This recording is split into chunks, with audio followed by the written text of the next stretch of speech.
Noche. Vamos a leer juntos, los invito para que leamos el Salmo 139, versículos 23 y 24. Amén. Bueno, contenta y temerosa de presentar hoy la palabra del Señor. Bendito sea el Señor que nos tiene por dignos, ¿verdad? Nosotros no somos quien, pero a Él le place ponernos, le place decir algo o recordarnos algo a través de un vaso. Amén. Dice así: examíname, oh Dios, y conoce mi corazón. Pruébame y conoce mis pensamientos. Y ve si hay en mí camino de perversidad y guíame en el camino eterno. Amén. Bueno, ya hemos orado, entonces los invito para que estemos todos sentados y nos dispongamos, como decía la hermana Ileana, a seguir escuchando la palabra del Señor. Este salmo habla acerca de la omnipresencia y la omnisciencia de Dios. Dios estuvo ahí cuando fuimos formados en el vientre de nuestra madre. La Biblia dice que sus ojos vieron nuestro embrión, que Él formó cada una de nuestras entrañas. Dice que nuestro cuerpo no es encubierto de Él. Dice que fuimos entretejidos en lo más profundo de la tierra. Y así como es un misterio cómo se forman los huesos en el vientre de la mujer, Dios vio ese misterio y su corazón se alegró al vernos a cada uno de nosotros siendo formados. Pero entonces nosotros nos preguntamos, ¿por qué somos tan diferentes? ¿Por qué hay tantas diferencias como huellas dactilares? Ninguna de nuestras huellas se parecen entre ellas, ni siquiera un dedo entre otro, ni siquiera entre gemelos. Somos tan distintos. Y eso responde a varias cosas. Responde a nuestro temperamento, responde a nuestro carácter, responde a nuestra corporidad, responde a nuestro pensamiento. Y ese carácter y ese temperamento no son lo mismo. El temperamento es algo con lo que nosotros nacemos, es algo que viene con nosotros, está en nuestros genes, lo heredamos de nuestros abuelos, bisabuelos y tatarabuelos. Nuestro carácter es esa formación que ha tenido nuestro temperamento desde que nacemos, ¿sí? Entonces vemos que hay niños que son más llorones que otros, otros que son más simpáticos, que se ríen mucho, inclusive desde bebés. Pero los acontecimientos de la vida, día tras día, van formando ese carácter. No obstante, nuestro temperamento sigue siendo el mismo. Y la Biblia habla acerca de todos estos temperamentos y naturalezas. Y quiero que hoy estudiemos un poco acerca de ellas, no para pensar cuál es mejor que otra, no para pensar cuál es mejor que yo lo tenga o no, no para pensar cuál quiero desarrollar o no, sino para identificar cuál me caracteriza a mí, Kelly Gómez, a usted. ¿Cuál me caracteriza a mí? ¿Y qué quiere Dios hacer con eso que me caracteriza a mí? Amén. Si bien esto nos identifica a lo largo de la vida, quiero que también pensemos que no es ley tenerlo. Es decir, no sé si alguna vez ha escuchado o ha dicho la siguiente frase: yo soy así y así he de morir. No sé, o será que yo solamente una vez la dije. Pero la Biblia dice que en Él son nuevas todas las cosas.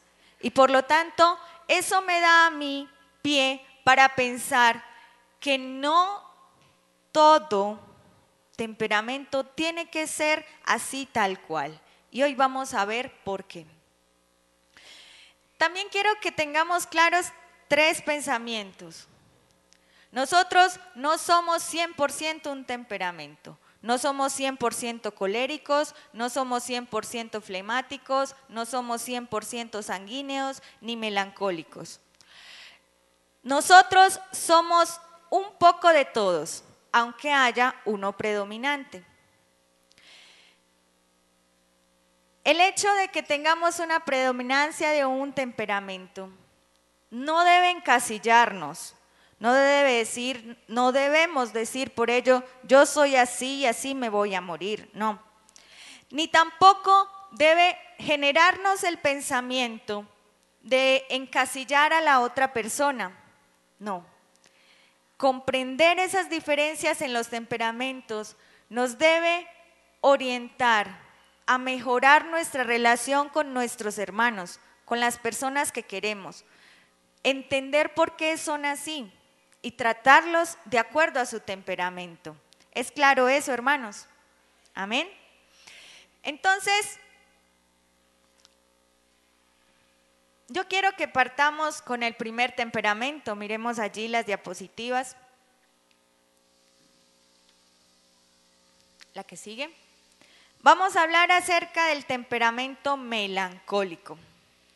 Entonces, este temperamento suele caracterizarse por ser muy emocional, maneja la vida de acuerdo a lo que siente, es altamente sensible, es inteligente, suele ser reconocido por tener una mente analítica, que es creativo, es el típico estudiante juicioso.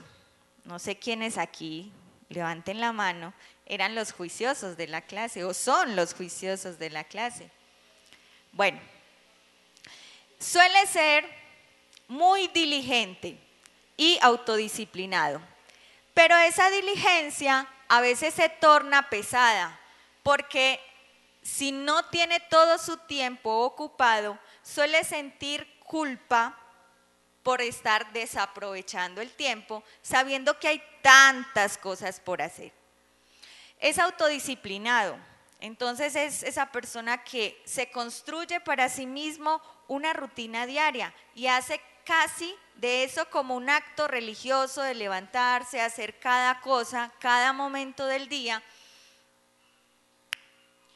Y por eso se torna muy exigente consigo mismo o consigo misma.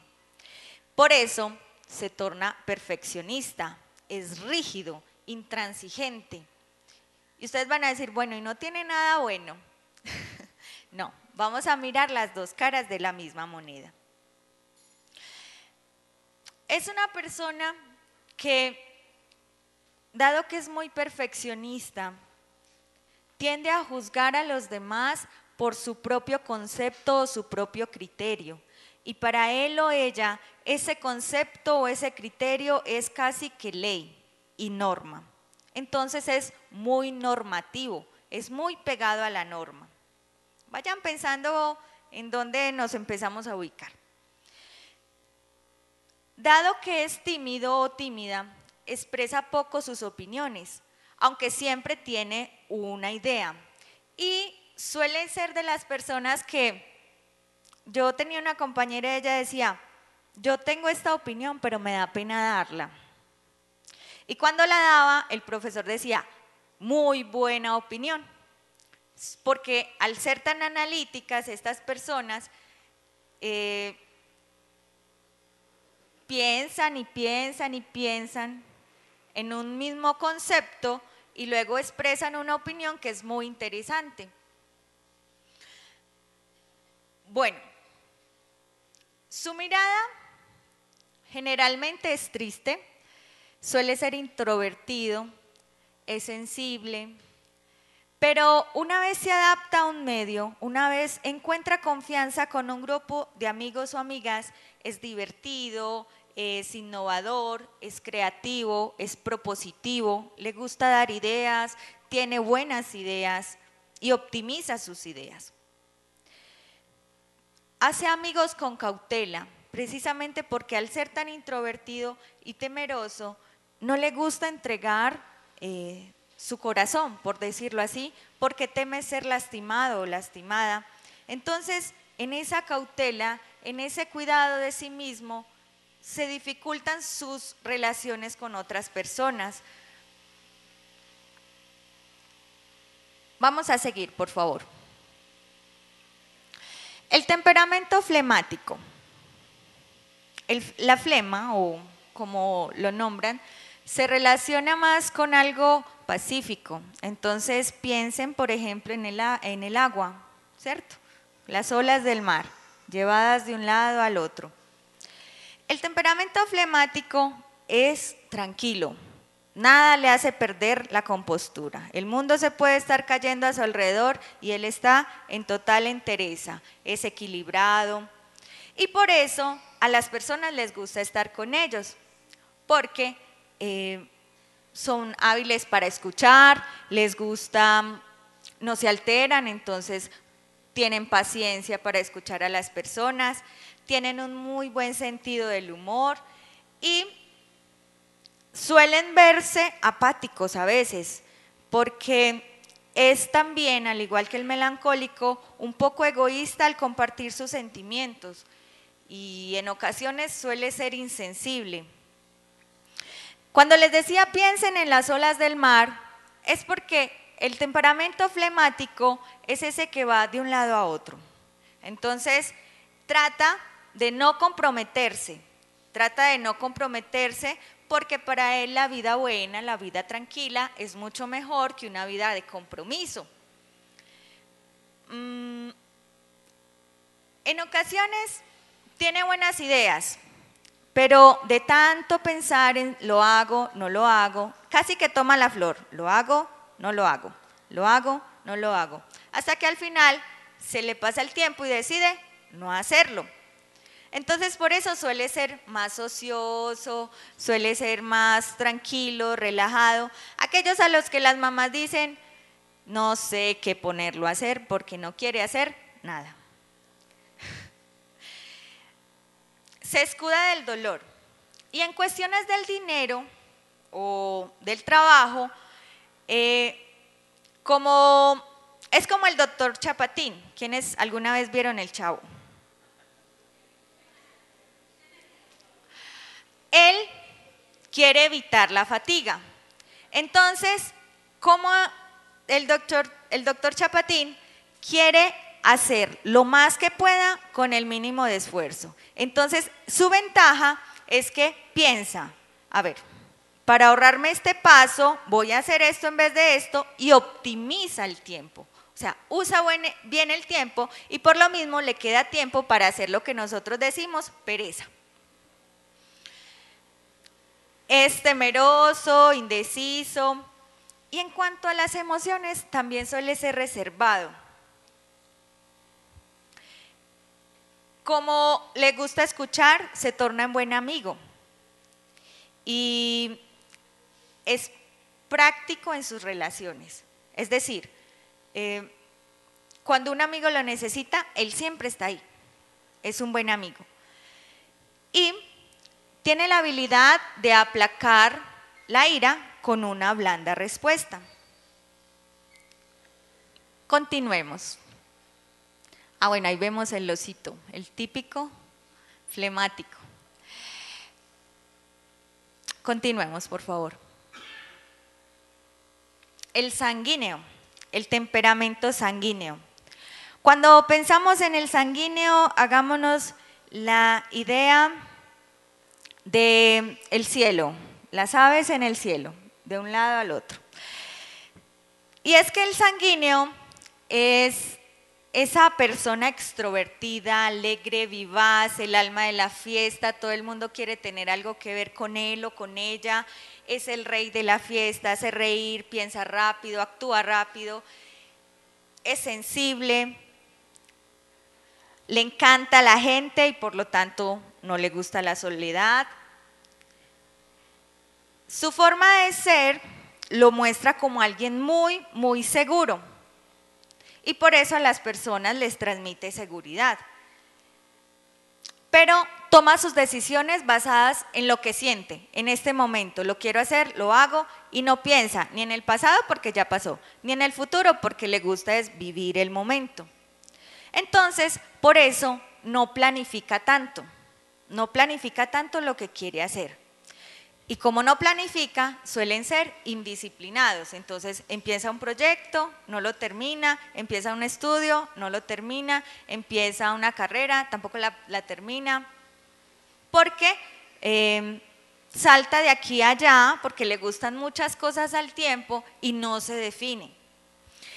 Pero eso lo hace porque es muy ágil, es ligero de pensamiento, entonces termina esta tarea, empieza esta otra y luego otra, pero no se concentra con facilidad ni controla sus emociones. Entonces,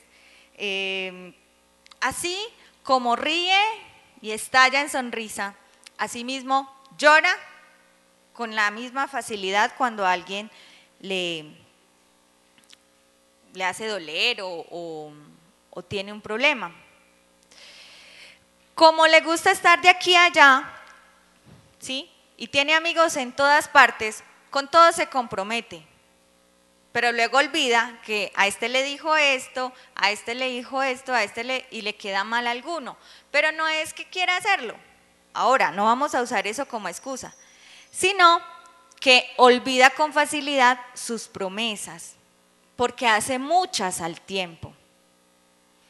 Entonces, por eso salen algunos defectos como el incumplimiento, la impuntualidad, la compra compulsiva. Entonces se acaba de comprar unos zapatos y dice, ay, estos también me gustan, pero puede que sean del mismo color que el anterior y como están en promoción, llevémoslos.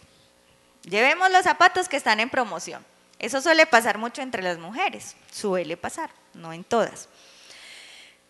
Es de los que dice, hay que dejar para mañana lo que puedes hacer mañana. Amén. Vamos a continuar. Y por cuarto, el temperamento colérico. El temperamento colérico es el típico líder, es extrovertido y de personalidad dinámica, pero a diferencia del sanguíneo, él se compromete y hace aquello con lo que se compromete. Es independiente, es extrovertido, es de los que dice, yo lo emprendo y si alguien no lo hace, yo lo hago. Es activo, es productivo, es radical, es definido, moviliza a otros, motiva a otros y siempre tiene un reto por alcanzar. Por lo tanto, se alienta todo el tiempo, no, es que yo debo hacer esto, y ese es su motor, su motorcito. Pero, al ser tan rápido en sus pensamientos y en sus acciones, a veces estalla y con la palabra suele ser hostil, duro, explosivo y en ocasiones parecer insensible ante las circunstancias o los problemas que viven los demás. Suelen ser reconocidos como las personas francas, sarcásticas, cortantes, porfiadas, audaces, y como son tan seguros de sí mismos, nadie les da la talla, nadie puede hacer las cosas como ellos pueden hacerlo. Entonces, eso hace que las personas que están a su alrededor no se sientan a veces tan confiadas de hacer una tarea para él. Entonces suele ser el jefe al que uno dice, uy, no, por muy bueno que lo haga, a él no le va a gustar. ¿Sí?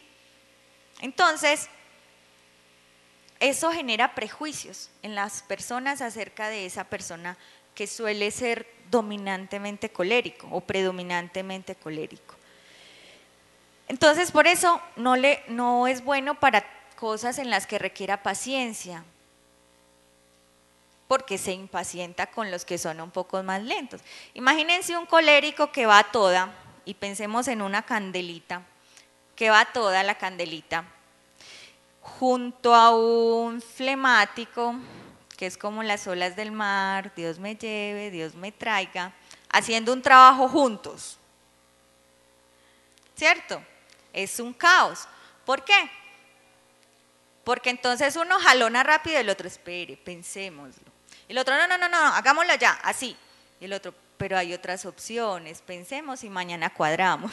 Y el otro, no, hoy, ya, ¿cierto? Pero ambas son necesarias. Ambas son necesarias por una razón muy, muy especial, y es la siguiente.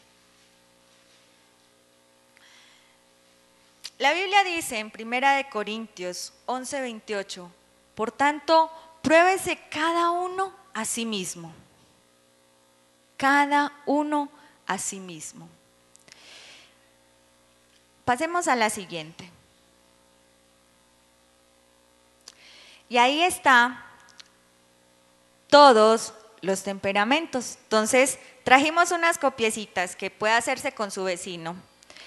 Y va a mirar por un momento los factores a favor y en contra de cada uno de los temperamentos.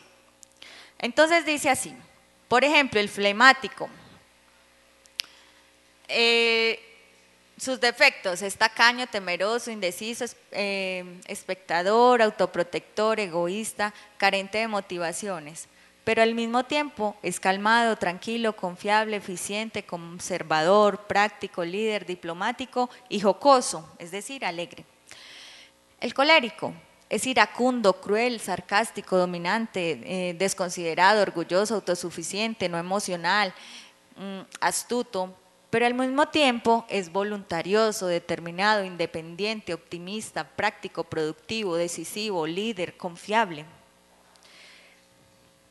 Amén. El sanguíneo dice, es débil de carácter, porque hoy quiere una cosa, mañana otra.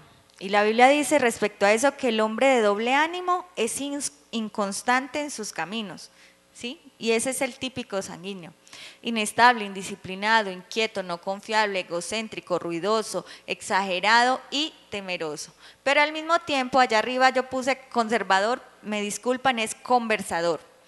Expresivo, entusiasta, cálido, bien parecido, amigable, comprensivo y sin cuidados, es decir, se entrega sin medida. Y el melancólico suele ser, o sus defectos, egocéntrico, taciturno, negativo, teórico, poco práctico, poco sociable, crítico, vengativo y rígido.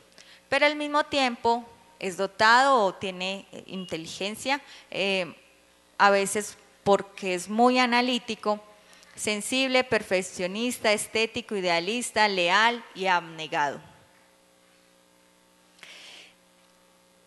Cada uno ahí con su hojita va a ir mirando o se la lleva a su casa y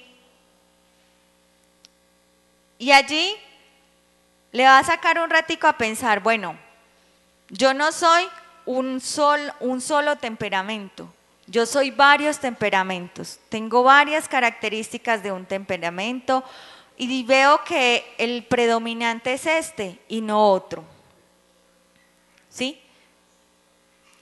Y quiero que cada uno haga ese ejercicio o que lo hagamos de nuevo por una razón muy sencilla. Al inicio les decía, ninguno es más bueno ni más malo que otro. Ninguno debe sentirse bien o mal por tener uno más que otro.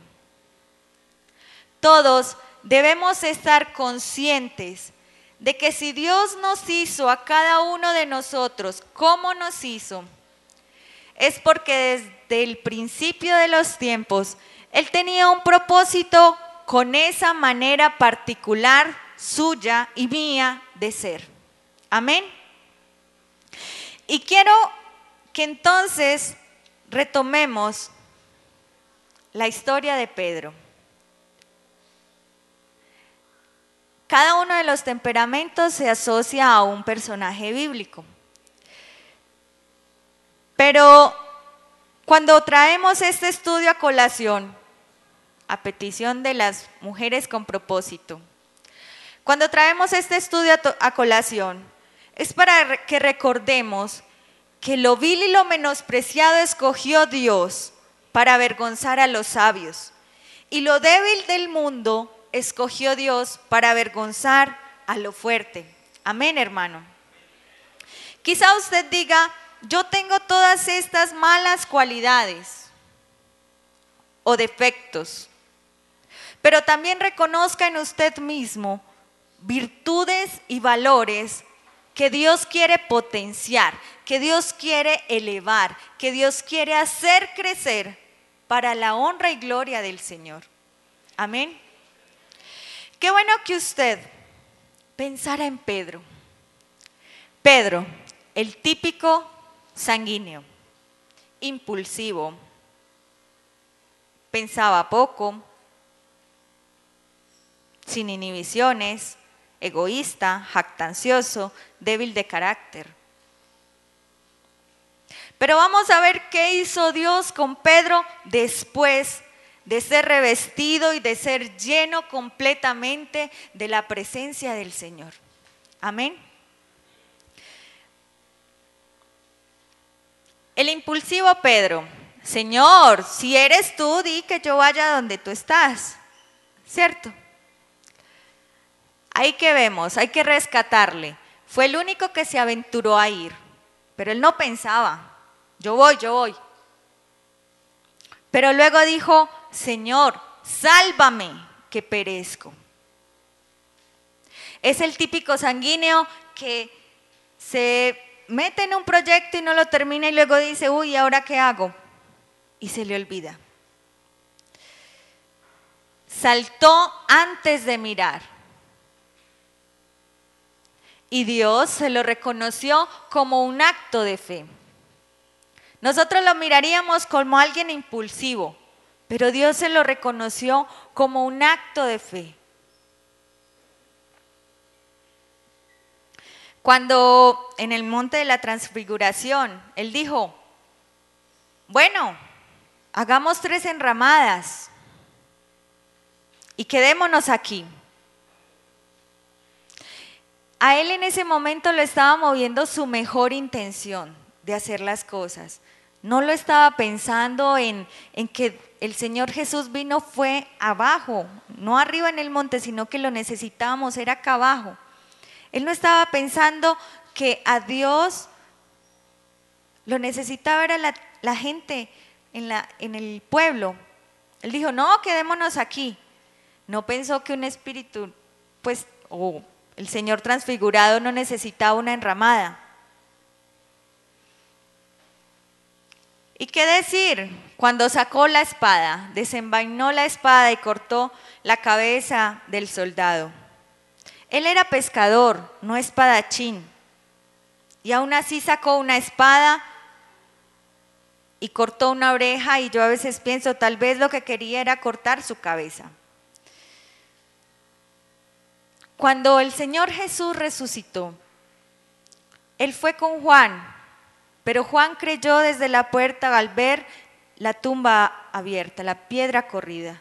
Pero él tuvo que entrar a tocar, a mirar, a cerciorarse de que efectivamente el Señor había resucitado. ¿Y qué decir? Que saltaba de una cosa a la otra. Cuando el Señor le dijo, ven, dejó sus redes, las estaba remendando y las dejó. Pero luego el Señor le dijo, vuelve, boga mar adentro. Entonces dijo, listo, entonces ahora tiraré la red en tu nombre. Fue franco, fue sincero. En todo el tiempo que anduvo con el Señor Jesús, fue el único que dio o hizo la exaltación que en ese momento era la más grande. Él dijo, tú eres el Cristo, el Hijo del Dios viviente. Amén. Y el Señor por eso, por esa expresión, por esa verdad dicha, cambió la inconsecuencia. Su nombre, una arcilla maleable, Simón. Dios entonces la cambió a Pedro. Cambió a ese Pedro que cambiaba de una decisión a otra, y su nombre, Pedro, significaba ya roca.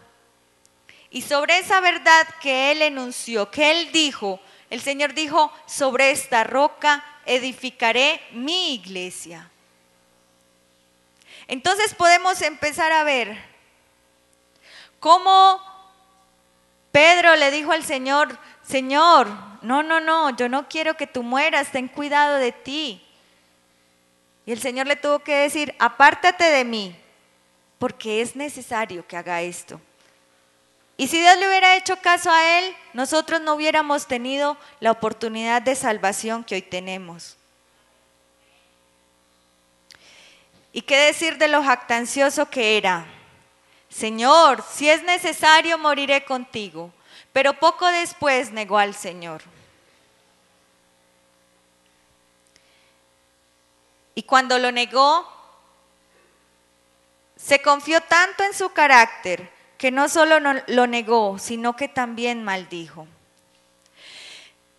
Y aquí es donde quiero, hermanos, que pensemos. Con todo lo que Pedro tenía, con todos esos defectos que Pedro tenía, Dios tomó ese montón de arcilla que no tenía forma, que no se dejaba moldear, que era reacio al cambio, que saltaba de una decisión a otra. Tomó todas esas cosas negativas, todo eso, para hacer de él un hombre poderoso en su presencia. Y fue la plenitud de su Espíritu Santo la que cambió su impulsividad por sabiduría, sus inhibiciones por el gozo. Tan grande gozo que él decía, me siento gozoso de ser digno de sufrir por causa de Cristo, de sufrir afrenta por causa del Señor. Ese sentir egoísta el Señor lo transformó en humildad. Mire, algo difícil para un sanguíneo es llevar una vida de oración ferviente, porque empieza a orar y ora 5 o 6 días ferviente y al séptimo ya no le da más. Pero esa vida de oración que él empezó a llevar fue la que le permitió que al salir del templo La Hermosa pudiera decirle a aquel hombre, no tengo plata ni oro, pero de lo que tengo te doy. En el nombre de Jesucristo, levántate y anda. Amén. Vemos que cuando Dios lo llenó de su Santo Espíritu, cambió esa vida volátil por una vida concentrada en la oración y en la búsqueda del Señor. Y ese egoísmo lo cambió por amor. ¿Saben por qué? Porque él era uno de los que al principio no quería que se le predicara a los gentiles. Si eso hubiera sido así, nosotros no tendríamos la oportunidad de salvación. Pero el Señor lo mandó a los gentiles y él le predicó a los gentiles con denuedo la palabra del Señor. Y dice que ese día se convirtieron 5,000 varones. No dice mujeres, dice varones. Entonces probablemente ese número sea mayor. Amén. Y esa debilidad de carácter, que un día hacía una cosa y el otro día no, que un día estaba por morir por Jesús y al día siguiente lo negaba. Esa debilidad de carácter Dios la cambió por coraje para decir, es preferible obedecer a Dios antes que a los hombres. Y fue la obra, la plenitud del Espíritu Santo la que llenó su vida para hacerlo. Y esa inconsecuencia, que un día pensaba una cosa y al siguiente otra, la que lo llevó a tener consecuencia en sus hechos. Y vemos que en Hechos de los Apóstoles es un capítulo tras otro, en los que se exalta, se reconoce la obra que Dios hizo en Pedro y la obra que a través de Pedro hizo en la iglesia, para el crecimiento de la iglesia, para la sanidad de las personas, para el reconocimiento y el testimonio de la palabra del Señor. Amén. Y por eso es que nosotros hoy le decimos al Señor, si está en nuestro corazón hacerlo, examíname, oh Dios, y conoce mi corazón, pruébame y conoce mis pensamientos, y ve si hay en mi camino de perversidad, y guíame en el camino eterno. Cuando nosotros nos ponemos en esa petición, nos metemos en esa petición, no quiere decir que todos nuestros defectos van a ser virtudes y vamos a ser perfectos, no. Lo que quiere decir es que Dios tomará eso que para nosotros es difícil manejar, nuestra impuntualidad, nuestra falta de ser puntuales con el pago de las deudas, nuestro poder de decisión, nuestra claridad en los pensamientos. Eso que para nosotros es una dificultad, Dios lo podrá tomar y transformar. Porque Él escogió lo vil y lo menospreciado para avergonzar a lo sabio. Él escogió lo que no era para hacernos. Amén. Entonces, si tú al mirar el cuadro, hermano y hermana, dijiste, yo pienso que soy flemático. Entonces, qué bueno que para que crezcamos espiritualmente, hoy nos propongamos decirle al Señor, ayúdame a superar mi pasividad. Ayúdame a dar más de mí mismo, a no pensar solo en mí. Señor, ayúdame a confiar más en ti. Ayúdame a superar mi temor, porque el temor es pecado. El temor engendra la desconfianza y la desconfianza es falta de fe y la falta de fe es contada por pecado. Y entregarle esos temores al Señor. Señor, haz crecer mi fe en vez de la incredulidad que me embarga. Y si hoy nos reconocemos como melancólicos, como perfeccionistas, entonces digámosle al Señor, Señor, enséñame a vencer mi crítica hacia los otros. Que no me la pase criticando a los demás, sino que al contrario considere al otro como superior a mí mismo. Y que todo el tiempo no esté pensando en si las cosas van a salir bien o mal. Al contrario, que mientras me pongo a pensar en todo eso, me dedique, me ocupe en un servicio de amor hacia otros. Y para todos, no solamente para el melancólico. Señor, ayúdame a desarrollar un espíritu agradecido.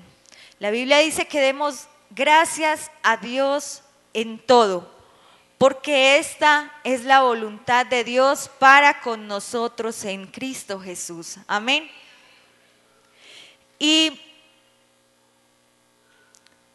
si nuestro problema es que cargamos más con los defectos del sanguíneo, como Pedro,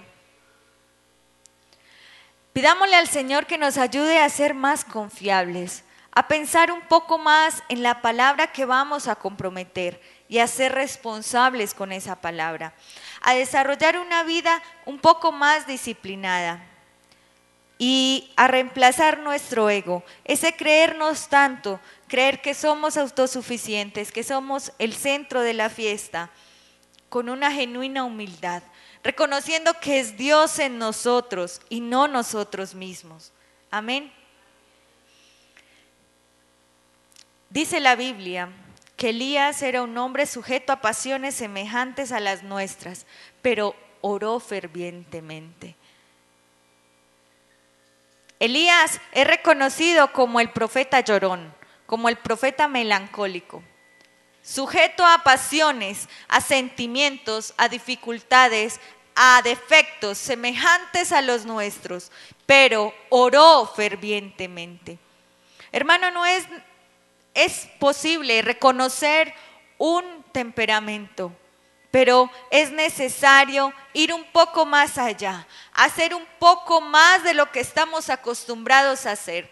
Independiente si soy melancólico, flemático, colérico, sanguíneo, que mi servicio sea para Dios, que mi devoción en oración con Dios sea un encuentro personal entre Dios y yo, que nutra mi vida, que alegre el corazón de Dios, que mi vida se sienta fortalecida por el Señor, que mi alma, espíritu, alma y cuerpo, todo lo que soy sea preservado. Y que juntos, todos los temperamentos, tengamos claro que debemos humillarnos, que debemos doblegarnos ante la poderosa mano de Dios.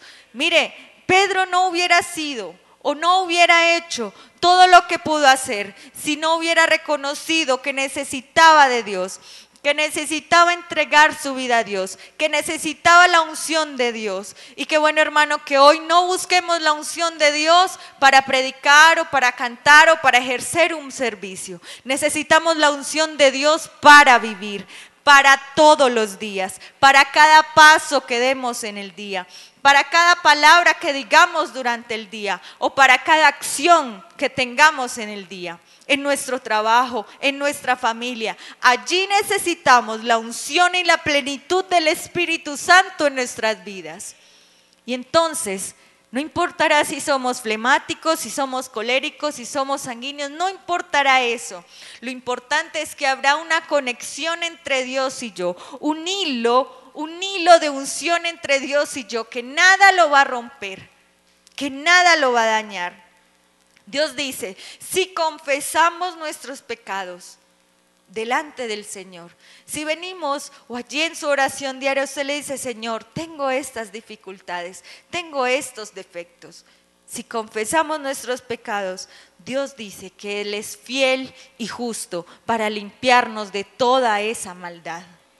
Entonces, hermanos, qué bueno que hoy se lleve este pensamiento. Yo necesito la unción de Dios, independiente de cuál sea mi temperamento o mi carácter. Yo necesito la unción de Dios no solo para servir. Yo necesito la unción de Dios para vivir día tras día en su presencia, de modo que su nombre sea glorificado, de modo que lo que yo haga sea para su honra, de modo que lo que yo haga edifique a mi hermano, de modo que lo que yo haga me construya, me fortalezca, me dé la paz para saber que si hoy Dios viene, yo me iré con Él. Esa es la unción para la vida, la que necesitamos. Más allá de un servicio, más allá de un cargo, necesitamos vivir la unción día tras día, minuto tras minuto. Y retomo las palabras para llevarnos más allá de lo que nosotros pensamos o imaginamos, para llevarnos más allá de lo que nosotros quizás queremos o esperamos, para hacer y obedecer la voluntad del Señor en cada paso que demos. Amén. Vamos a estar en pie, hermanos. Y vamos a decirle al Señor, yo quiero tener un crecimiento espiritual. Ya identifiqué cuáles son mis cualidades. Ya identifiqué, Señor, o estoy en el proceso de identificar cuáles son mis virtudes. Pero quiero que seas tú.